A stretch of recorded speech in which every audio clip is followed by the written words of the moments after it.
Hi and welcome to my channel. In today's video we are going to add objects into our little language. So let's begin by putting some test over here to check out later answer, and let's do it 42.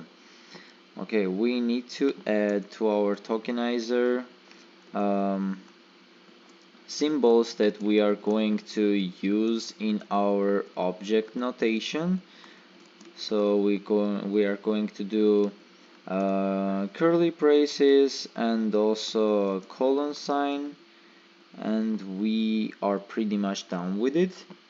Okay, let's add our object to values, and right over here we will add an instance of an object. Okay, an object can be anything in between curly braces, and it can be either an empty one, and we will just return over here let's add parentheses, because without parentheses this will return undefined, because it will count as the body of the arrow function. So if we don't have anything, we'll return an empty object. Otherwise, if we have something in between, let's call it a pair, then we will need to open up parentheses here, put a comma, white space, pair again, and we'll make conditional repetition over here, and also at the end we'll have a trailing comma with a question mark. We don't really care if we have it or no, it's just a syntax sugar.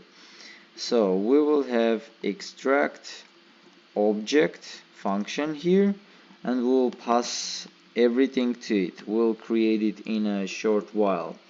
So what can a pair be? It can be a key, a colon, and then value, and it will return an array of v0 and v4, the key and value pair put in the in an array.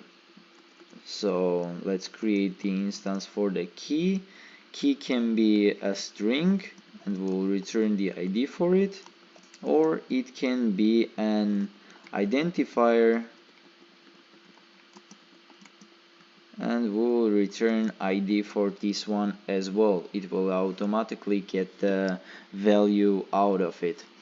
So we are going to go down here and create our functions. We'll have function extract object. It will accept our v, the value, as an argument, and let's have an object here called output. We will have another function extract pair, because we put pairs into an array. Okay, so we will pass v2 because it's the second item. The first pair is the second item of the array. Here you go, where it is. Here, I forgot white space.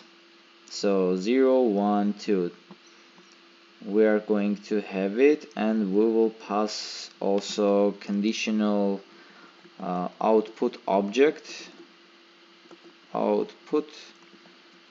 And now let's create this function. What I think it should be is key value pair, and the output object, and we will check if key value 0, then we will put output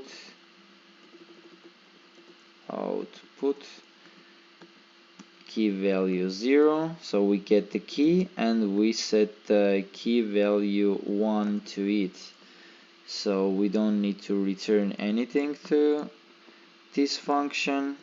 And we will loop through the rest of the items in the list, and it's gonna be let I in v3.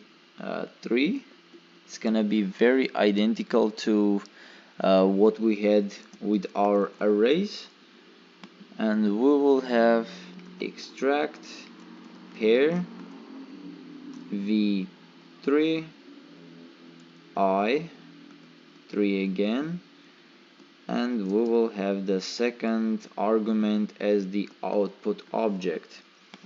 At the end we just return our output, and let's see what we got.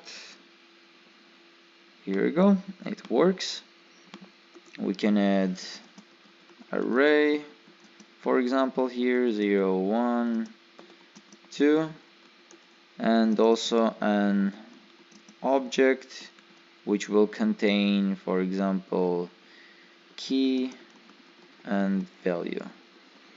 Let's see. Okay, we got 0 1 2 and we got key value.